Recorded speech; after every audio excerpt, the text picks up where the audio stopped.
자,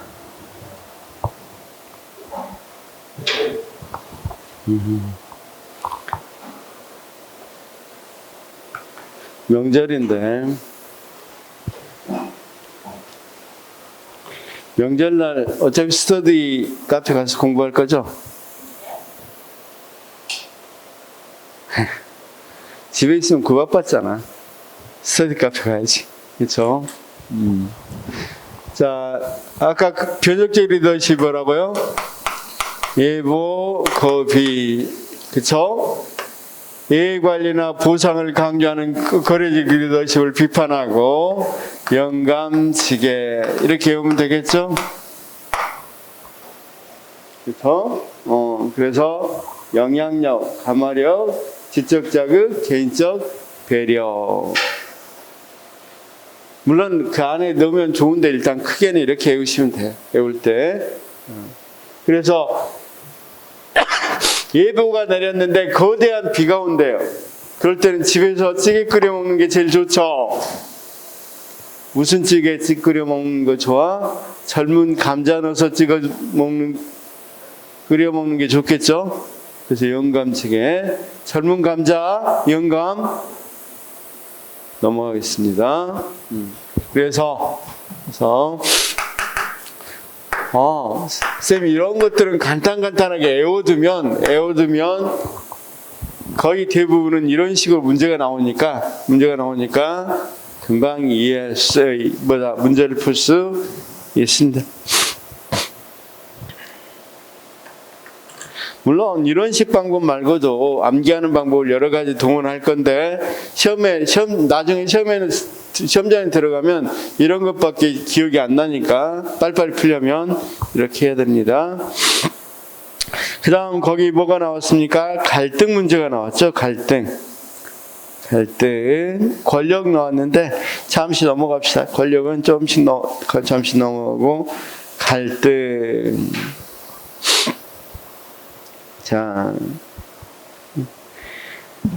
자, 갈등에 있어서 개념 및 특징. 갈등은 말 그대로 한자로 표현하면 칡넝쿨이 얽혀 있는 걸 갈등이라고 그러죠. 갈등인데 거기 이거 안 빠져 있네. 갈등의 변화. 자, 제일 밑에 갈등관의 변천. 자, 갈등 관리에서 의 및 갈등관의 변천 이렇게 돼 있어. 미안해요. 지금 몇 페이지냐면 104페이지. 요약집 104페이지. 권력은 시험에 안 나왔으니까 좀 넘어가고 잠시 나중에 프렌치 레이븐 이야기한 한 가지만 이야기해드리겠습니다. 104페이지 갈등 관리. 자, 지금 조직론에서 조직을 관리하는 부분이고 동기부여하고 그 다음 뭐한다? 리더십을 발휘한다. 그 다음 당연히 조직 목표의 이 구성원들이 열심히 하게 하려면 갈등을 뭐 해야 되겠어요? 적절히 조절해야 되겠죠. 그런데 이 갈등이라는 걸 옛날에는 역기능만 생각했어요. 갈등의 역기능. 혹시 옛날에 이 조직론 할 때 초기에 과학적 관리론이 뭔지 알죠? 과학적 관리론. 과학적 관리론이나 인간관계론에서는 갈등은 나쁜 거라고 생각했어요. 그러니까 쉽게 말해서 갈등의 어떤 것만 생각했다. 역기능. 그래서 이 두 가지를 묶어서 뭐라고 부른다? 전통적 견해라고 불러. 전통적 견해에서는 갈등은 어떤 것만 이야기했다? 역기능만 이야기했다. 그렇죠? 그런데 거기 이제 이것에 갈등에 역기능만 있는 게 아니다. 이걸 이야기한 사람이 사이먼입니다. 사이먼. 그쵸? 거기 그래서 뭐라고 이야기됩니까? 형태론적 견해, 형태주의자 행태론적 견해인데 행태주의자 누가 있다고 그랬습니까? 사이먼이 있다고 그랬죠, 대표적으로. 그래서 행태론적 견해에서는 사이먼은 앞에서 이야기했던 이런 것들에 대해서 전부 다 과학적으로 검증해 보려고 했어. 그러면 자, 과학적으로 검증해 보려고 했으니까 회사를 갔어. 많은 회사들을 보면서 조사를 해봤어, 회사에서. 그래서 어떤 회사 갈등이 100점, 완전히 갈등이 많은 걸 100점으로 한다면 몇 점인가 이렇게 회사들을 쭉 나열해봤단 말이야. 그렇죠? 그랬더니 갈등이 1점인 회사도 있을 거고 2점, 3점, 4점 뭐 쭉 있겠죠. 엄마야. 쭉 있겠죠. 그런데 이제 조직 효과성을 봤어요. 얼마나 효과적인지 봤더니 그래프가 이렇게 나타나더라고요. 갈등이 아예 없는 조직은 뭐가 돼? 효과성이 거의 안 나타난다. 갈등이 너무 많은 줄도 안 나타나. 그러면 갈등은 어느 정도 있어야만 효과적인 거죠. 다시요. 갈등도 뭐 한다? 순기능이 있다. 조직이 갈등이 없이 너무 죽어있는 조직은 더 이상 변화가 안 되고 그러기 때문에 어떻다? 별로 효과적이지 못하더라. 그렇죠? 남녀관계도 그렇죠. 남녀관계에서도 아주 오래된 연인들 어때? 자, 남녀관계가 지금 한 10년, 7년 뭐 이렇게 된 사람들은 생일날 선물 해줘야 안 해줘요? 해줘도 열심히 해줍니까? 적당히 해줍니까? 효과적이지 못하죠? 근데 맨날 싸우는 사람들은 줬다 뺐죠, 전부 다. 적당할 때 지금 약간 갈등이 좀 어느 정도일 때는 어때? 굉장히 효과적이다. 그러면 형태론적 견해에서는 갈등이 더 필요하다는 생각을 한단 말이야. 그걸 넘어서 상호작용론적 견해에서는 갈등은 반드시 필요하다. 그러면 여기 한번 잘 봅시다. 갈등은 해소해야 되는 부분입니까? 관리해야 되는 부분입니까? 관리해야 되지. 갈등을 해소해버리면 조직의 효과성이 뚝 떨어지겠죠. 그래서 요즘 많이 갈등 관리라는 용어를 씁니다. 갈등 해소란 말 안 씁니다. 그러면 자, 조직을 조사해봤더니 쌤, 이 정도밖에 안 돼. 갈등이. 그럼 갈등을 저장시켜줘야 되겠죠. 갈등이 너무 커. 그 갈등을 해소시켜줘야 되겠죠.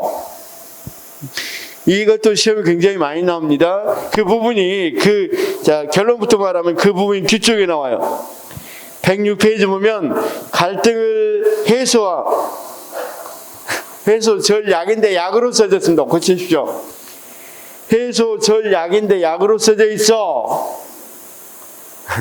106페이지 해소 전략인데 약으로 써져 있어. 약으로 바꾸시기 바랍니다.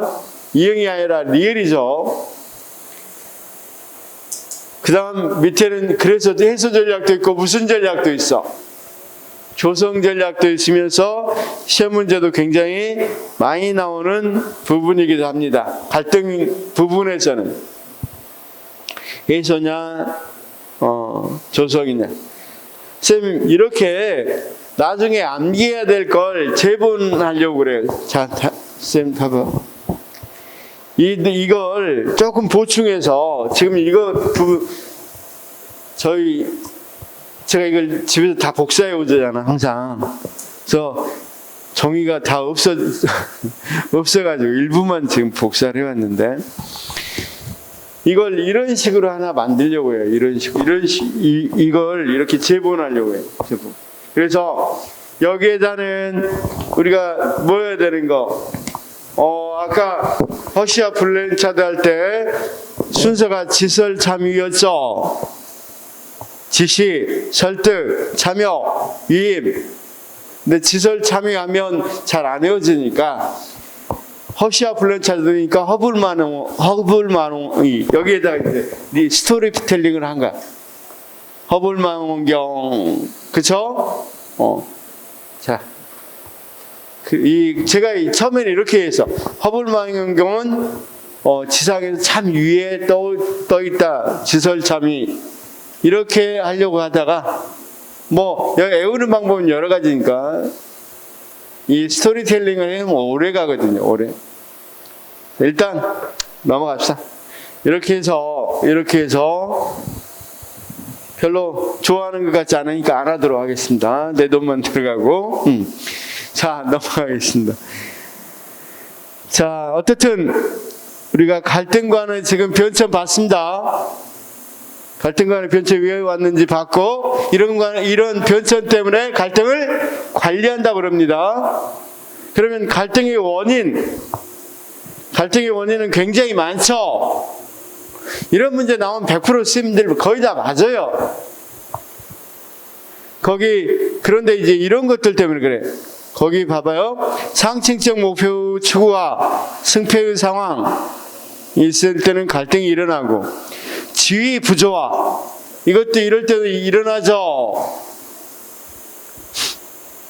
자기가 맡은 실제 직위하고 자기 능력하고 조화가 안 돼. 그러면 당연히 갈등이 일어날 수 있겠죠. 자, 직무 설계상의 갈등 쭉 있는데 꼭 한번 읽어봐 주시기 바라고. 자, 그 다음 제일 밑에 개인적 갈등 이렇게 이야기해서 사이먼과 마치와 사이먼이 뭘 이야기했습니까? 뭐 할 수 없을 때 갈등이 있다. 개인 내에서는 비수락성. 각 대안의 예상 결과를 알지만 대안들이 모두 만족 기준을 충족하지 못해 선택에 곤란을 겪는 경우. 자, A하고 B가 있어. 근데 둘 다 마땅찮아. 원인은 다 결과가 어떻게 나올지 뻔히 알지만 둘 다 마땅치 않아서 선택하기 어려운 경우를 비수락성이라고 합니다. 그 다음 두 번째, 비비교성. 대안의 결과를 알지만 최선의 대안이 어느 것인지 비교할 수 없어. 둘 다 결과는 아는데 어떤 게 더 최선의 대안인지 알 수가 없는 거죠. 그렇죠? 이런 것들을 비교성이라고 해요. 비교할 수 없는 거. 그러니까 섬에다 다리를 놔야 될지 말아야 될지. 섬 사람들이 100명인데 다리 한번 놓는데 100억이야. 그럼 100명을 위해서 100억짜리 다리를 놔야 돼, 안 놔야 돼? 아니, 결과는 다 알아. 놓으면 100명이 굉장히 자유롭게 왔다 갔다 할 수 있겠고, 거기 100명이 사는 것도 어느 정도 굉장히 생활이 윤택이 될 거라는 거 뻔히 알잖아. 근데 100억 드는 것도 알잖아. 근데 어떤 것이 더 나은지는 상당히 곤란하죠. 그런 비비교성. 그 다음, 불확실성. 불확실하면 당연히 갈등이 생길 수밖에 없겠죠. 비수락성도 뭔지 알겠죠. 지금 대시하는 남자가 2명 있어. 근데 둘 다 결혼하면 어떻게 될지 뻔히 알겠어. 근데 별로 마음에 양이 안 차. 그러면 그건 뭐라고 그런다? 비수락성이라고 그런다. 다음 갈등의 유형에는 파괴적 갈등, 생산적 갈등, 지식적 갈등, 수평적 갈등, 개인 간 갈등과 집단 간 갈등, 이걸 틀릴 리가 없죠. 이런 게 있다는 거 알아두시면 되겠고, 넘어가서 갈등과 조직 효과성 보니까 갈등이 어쩔 때 가장 좋습니까? 중간 정도일 때, 그쵸? 갈등이 중간 정도일 때. 다음, 갈등의 순기능과 역기능. 갈등엔 어떤 것도 있다고요? 순기능이 있다고 그랬죠? 갈등이 있음으로써 어디가 문제가 있는지 인식할 수 있겠죠? 갈등이 어느 정도 있어야 활동력이 증가할 수 있겠죠? 다음, 충성심도 증가할 수 있겠고, 혁신풍토도 조성할 수 있겠고, 도전적 분위기, 다양성과 창조성이 증대된다. 이제 갈등은 이 부분도 한번 봅시다. 자, 갈등에 있어서 거기 토마스 모형, 갈등에 있어서의 토마스 모형이 있는데, 이 모형은 이런 모형이라고 생각하면 돼. 갈등에 있어서의 상황이론. 갈등에 있어서 상황이론. 그럴 때 선생님 이것만, 그 그래프만 잘 설명해 봅시다. 상대방의 이익을 뭐 하는 거, 이익을 만족하는 정도가 굉장히 낮고 높고, 이걸 보통은 협조성이라고 불러요.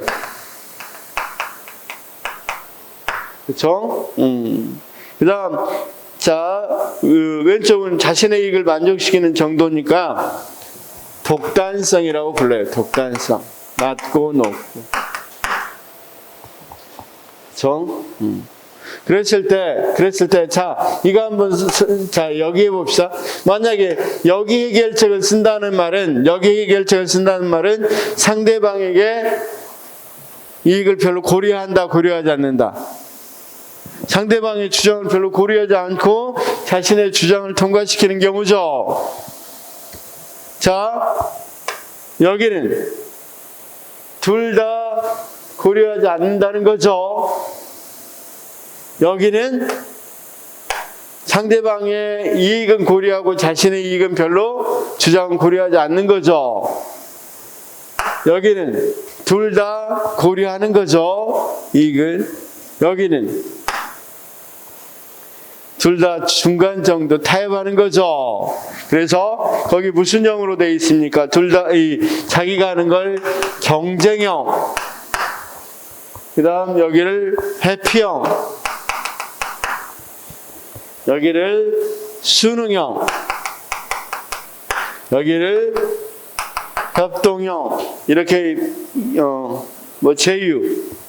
제휴나 협동이나 제휴라고 그러고, 그 다음 여기를 타협형, 이렇게 부르고 있어. 자, 그럼 무슨 소리냐면 그냥 편하게 한번 생각해 봐요. 자, 우리 쌤이 남자친구하고 싸웠어요. 그런데 잘 생각해 봐요. 이 싸움 맨날 있었던 거라 하루나 이틀 지나면 그냥 해소돼. 이 갈등은 하루 이틀 지나면 또 그냥 평상시 같아요. 어차피 맨날 흔한 싸움. 그러면 여기서 해결할 때 어떻게 해결하면 좋겠어요? 어떻게 해결하면? 그냥 둘 다 만족하지, 주장 내세우지 말고 그냥 조용히 하면 돼. 그렇죠. 회피해버리면 되죠. 그 갈등에 대해서 이야기 안 해버리면 되잖아. 예를 들어서 이걸 해결한다고 비싼 레스토랑 빌려서 거기서 서로 간에 만족할 만한 해결책을 찾는다고 하는데 그 해결책을 하기 위해서 200만 원이 들어간다고 생각해봐. 그럼 미쳤죠? 그냥 뭐 하는 게 좋아요? 회피하는 게 좋죠? 무슨 말인지 알겠어요? 그러지, 이게 가장 좋다 이러면 안 돼요. 무엇에 따라 달라진다? 상황에 따라 달라진다. 자, 우리 한번 봐봐. 우리 쌤도 혹시 여호와 증인 그런 말하면 안 되지만, 여호와 증인은 이 사람들은 군대를 안 가는 겁니까? 집총을 거부하는 겁니까? 이 사람들은 군대를 안 가자는 게 아니에요. 집총 거부에 총기 같은 것을 수혈 안 해주고 총기를 나는 안 갖겠다 이거예요. 그러니까 쉽게 해서 집총을 거부해. 집총 거부. 그런데 우리나라 군대는 가면 군인들은 총을 쏴야 되죠. 그러니까 나는 못 가겠다 이렇게 이야기한단 말이에요. 그럼 한번 생각해봐. 이 국민들의 종교의 자유는 기본권으로 중요한 중이에요. 굉장히 중요한 기본권이죠. 근데 국방의 의무는 우리나라 4대 의무 중에 속하고 굉장히 중요한 중이에요. 이거 충돌했을 때 어떻게 해야 돼? 어느 하나를 희생해버리면 곤란하죠. 둘 다 뭐 하기 위해서? 충돌하기 위해서 대체 복무를 시켜요. 이를테면 좋아, 니네 가지 마. 대신에 국가의 뭐 하는 거, 군대 가는 만큼 공공의 일을 해. 그래서 교도소에서 3년간 교정 업무. 거의 그것도 뭐하고 비슷해. 군대에서 하는 공공 업무하고 비슷하죠. 그걸 해라. 그럼 뭐 해줄게? 네 집중 거부하는 양심 지켜라. 그러니까 정계자유 지키게 해줄게. 이렇게 하겠죠. 그러면 대체 복무를 하게 되니까 누구의 여호와 증인의 뭣도 지켰고, 그리고 종교의 자유도 지켰고, 국방의 의무도 비슷하게 수용한 거죠. 국방이 하는 군인들이 나라 지키는 거나 거기서 이 관련 범죄자들 관리하는 건 똑같이 공공의 일이니까. 그렇게 얘기하는 걸 우리가 협동형 이렇게 이야기한단 말이에요. 근데 방금 이야기한 것처럼 이런 게 쉬워 어려워? 이래는 해결처럼 어렵단 말이에요. 그래서 다시 한번 해봅시다. 무엇에 따라 다르다? 상황에 따라 다르다. 그래서 이것도 상황론이니까 문제를 낼 때는 어떻게 낸다? 상황 문제를 내고 무슨 형의 해결책이 가장 좋은가? 이걸 물어보겠죠. 예?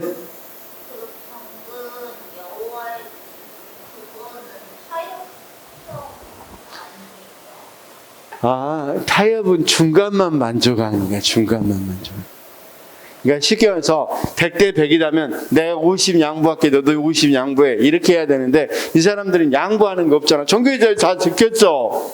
아까 군대 안 가는 거 공공 업무 안 하겠다는 게 아니라 총을 안 들겠다는 건데 총을 안 들고 있잖아. 교도관 하면 총을 들 필요가 없잖아요. 교도관에서 거기 교도소에서 일하면. 당연히 또 국방의 의무는 꼭 군대 가서만 지켜야 되는 게 국방의 의무는 아니고, 국가 안위와 관련돼서 지키게 되면 국방의 의무를 지키는 거죠. 한 거죠. 그러니까 둘 다 만족한 경우죠. 타협형 같은 경우는, 자, 과장하고 부장하고 되게 빡세게 싸우고 있어요. 그런데 다른 회사하고 경쟁이 붙었어. 그럼 뭐라 그럽니까? 좋아. 그러면 우리 중간중간에서 양보하고, 이를테면 이 A와 일단 100억짜리 이 사업을 하자 말자 그랬으면 좋아. 그러면 50억으로 줄여서 우리가 50억짜리 하는 걸로 하고 뭐 하자, 빨리 저쪽하고 대항하자. 이럴 때는 그때는 뭐가 되겠어? 둘 다 하나는 100억을 하자, 하나는 아예 하지 말자. 그럴 때 이 하는 것은 뭐가 돼? 50으로 하는 것은 타협형이 되겠죠. 그런 것들이 타협형이. 이해됐어요? 그러니까 그래서 거기 어떨 때 사실은 그 상황이 106페이지 한번 볼까요? 경쟁력이 필요한 상황에 적합한 갈등 관리 방안을 유형에서 제휴형, 아까 협동, 제휴형이 필요한 상황, 그 다음 타협형이 필요한 상황, 회피형이 필요한 상황, 수능형이 필요한 상황, 이렇게 돼 있죠. 자, 이건 봐봐. 이럴 때 어떻게 하면 돼? 사실은 거기는 안 써져 있지만 내가 잘못 생각했어. 그래서 갈등이 일어난 거야. 그럼 당연히 어떻게 해야 되겠어? 그냥 수능해줘야 되겠죠. 이런 거. 그러니까 여기서도 시험 문제에 가장 많은 게 뭐야? 상황이론은 항상 무엇과 관련해서 낼 수밖에 없겠어? 상황과 관련. 그래서 제일 많이 나왔죠. 그 다음 거기 이게 해소 전략이냐, 이게 조성 전략이냐, 이것도 시험에 굉장히 많이 나와요. 이게 해소냐, 조성 전략이냐, 이것도 굉장히 많이 나오는 것 중에 하나입니다. 이게 해소냐, 조성이냐, 그쵸? 자, 이제는 OX보다는 아예 모든 문제를 가져와서 풀어버리겠습니다. 이를테면 지금 작년 것까지 8년 문제를 그냥 다 가져와서 거기에 해당되는 문제를 뭘로? 이렇게 실제 문제 형태로 해서 풀도록 하겠습니다. 자, 거기 14번 갈등 관리 문제 한번 볼까요? 13번부터. 13번 조직 내 의사 전달, 이건 의사 전달 문제네요. 아닙니다. 갈등 문제 아니니까 14번으로 넘어가겠습니다. 자, 14, 15, 16 거기 1페이지 14, 15, 16 여기에 나와 있으니까. 자, 갈등 관리에 대한 설명으로 옳지 않는 것은 이렇게 되어 있죠. 한번 풀어보십시오. 거기.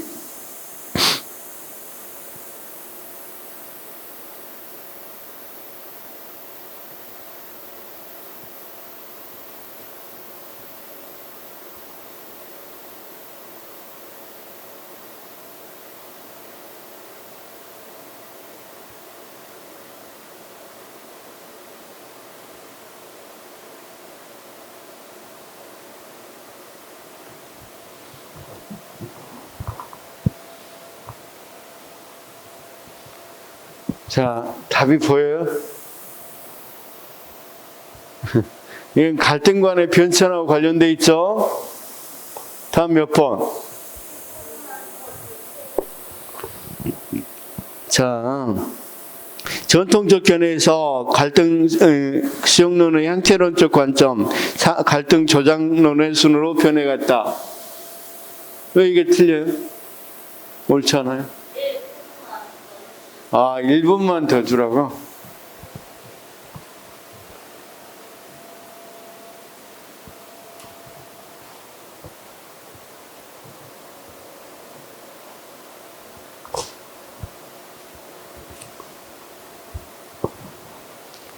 자, 1분 줬죠?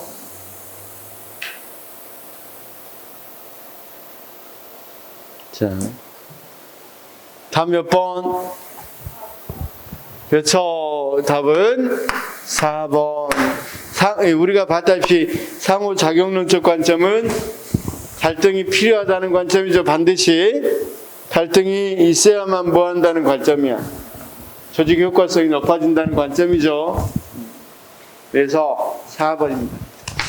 그 다음 15번 갈등 조성 전략에 대한 설명을 옳지 않는 것은 15번을 풀기 위해서는 어떤 거 보면서 하시면 돼요. 거기 106페이지에 있는 조성 전략을 보면 되겠죠. 갈등은 조성 전략.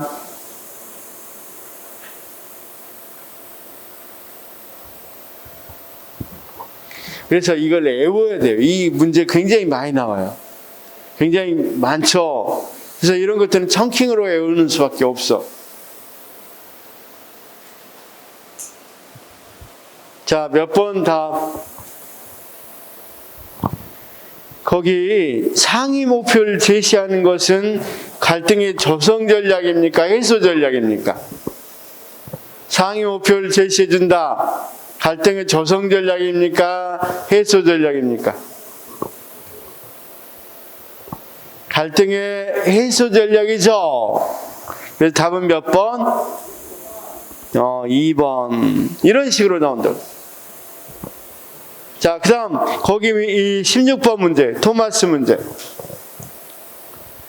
자, 여기도 1분 주겠습니다. 1분.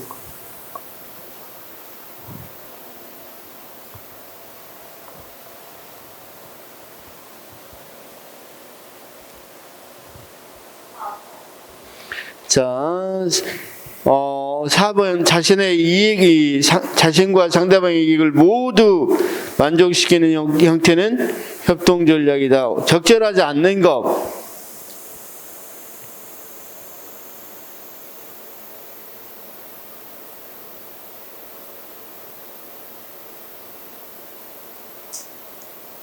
적절하지 않는 거. 1번은 무슨 전략이야? 자신의 이익을 희생해서 상대방의 이익이니까 수능. 여기서 아까 표에서는 뭐라고 돼 있어? 표에서 수능이라고 돼 있죠? 그거 편만 읽으면 되는 문제잖아요, 이건. 그러니까 지금 대표적인 갈등 문제만 뽑아가지고 뒤에 문제들은 전부 다 모든 문제를 실으려고 노력을 했단 말이에요. 선생님 무슨 말인지 여기까지 알겠어요? 그러면 계속 떨어지네. 리더십과 유사한 걸로 우리가 뭐가 있겠어?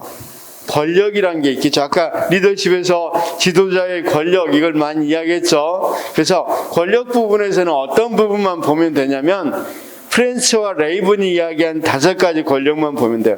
다른 건 볼 필요도 없어요. 권력 부분에서는 103페이지에 있는 프랜츠와 레이븐의 제일 위에 표 있죠. 이것만 출제됐어요. 앞으로도 이것만 출제돼요. 다른 건 보지 마요. 그냥 프랜츠와 레이븐이 권력. 그럼 지도자의 그러니까 리더십의 일환으로 아까 리더십에 지도자의 권력이 있었죠. 그럼 지도자는 몇 가지 권력을 갖는다는 거예요. 거기 있는 것처럼 5가지. 중거적 권력, 전문가적 권력, 보상적 권력, 강압적 권력, 합법적 권력. 그렇죠? 자, 거기에서 우리가 자 그러면 이렇게 생각해 봅시다. 엄마야 계속 빠지네. 이거 왜 이렇게 약해? 이렇게 생각해 봅시다. 여기 부장님이 있어. 부장님이 있는데 이 부장님을 복종해야 되겠죠? 권력이 있으니까. 그럼 부장님은 복종시킬 수 있는 권력을 갖는단 말이에요. 그럼 이 권력이 어디에서 오는가? 먼저 제일 밑에도 보면 법에 정해져 있어서 온다. 합법적 권력. 무슨 말인지 알겠죠? 자, 우리 쌤 공직되면 상급자가 이야기했을 때 복종할까요, 안 할까요? 법에 정해져 있어. 그렇죠? 복종의 의무가 정해져 있잖아. 정당한 명령에 대해서는 상급자의 정당한 명령은 복종해야 된다는 공무원은 복종의 의무가 있어요, 없어요? 정해져 있잖아. 그래서 복종했다? 합법적 권력. 그 다음 강압적 권력. 다른 사람에 대해서 처벌할 수 있습니다. 당연히 자 상급자에게 이야기하지 않으면 금평 같은 거 나쁘게 주거나 또는 위에서 뭐 할 수 있겠어? 내가 이 징계를 내릴 수도 있겠죠. 그래서 복종하는 것은 무슨 권력? 강압적 권력.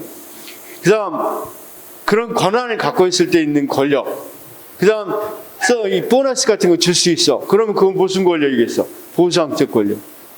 그 다음 거기 있는 것처럼 정말 우리 딱 보면 선생님들이 공직에 들어가면 어떤 특정직 같은 경우는 역시 그쵸 경력이 최고다 이렇게 했을 때 굉장히 전문가적으로 많이 힘을 가지고 있어요. 그것도 하나의 권력이 될 수 있겠죠.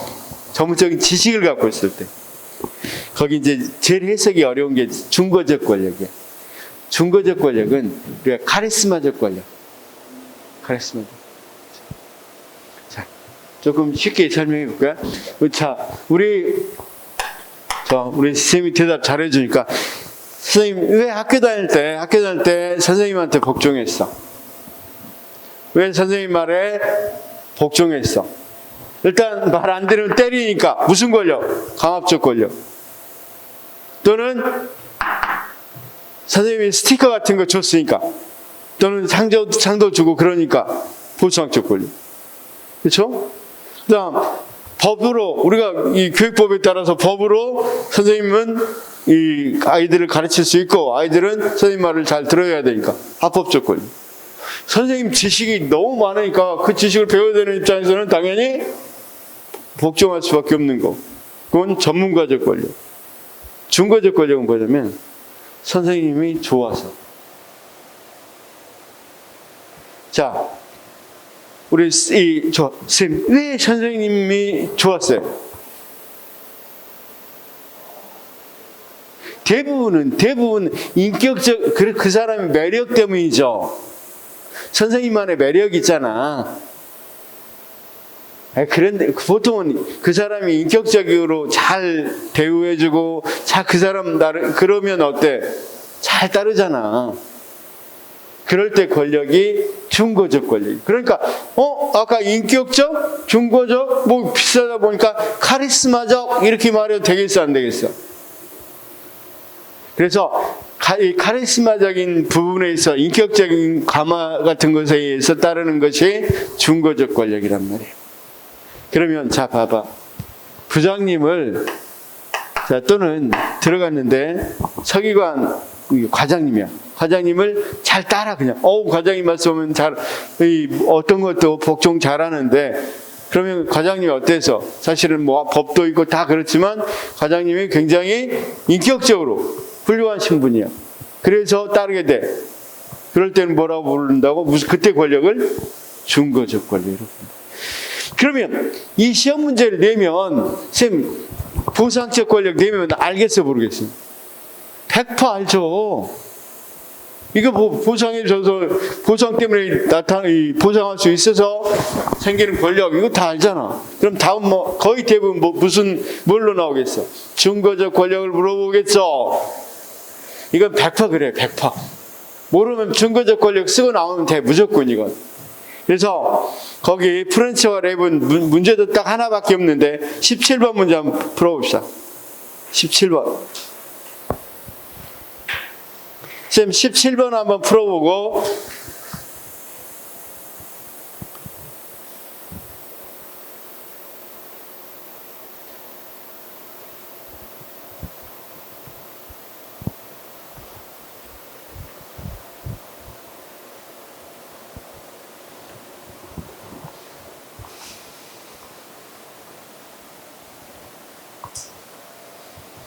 자, 그래서 이건 따로 애울 필요도 없어요. 애우지 말고 이건 항상 답은 중거적 권력이다 이렇게 알아두시면 돼. 거기서 뭐가 틀렸어 쌤?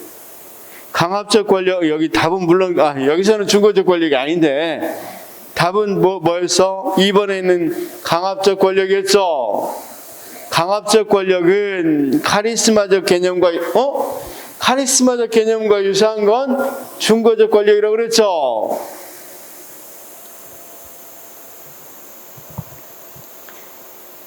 이해됐어요? 그러면 자 정리 한번 해봅시다. 갈등에서는 꼭 알아야 될 게 갈등 간의 변천 꼭 알아주십시오. 그거 시험이 잘 나오니까. 그 다음 우리가 토마스 모형도 간간히 나와요. 토마스 모형. 세 번째는 갈등의 조성 전략이냐 갈등의 해소 전략이냐 이거 구분하는 거. 이 세 가지가 가장 중요하다는 거 알 수 있겠죠. 이 세 가지로 거의 출제가 된다. 그러니까 이거 공부할 때 선생님 어떤 순서로 하냐면 여기 프렌치와 레이브는 그래도 어떻게 있어?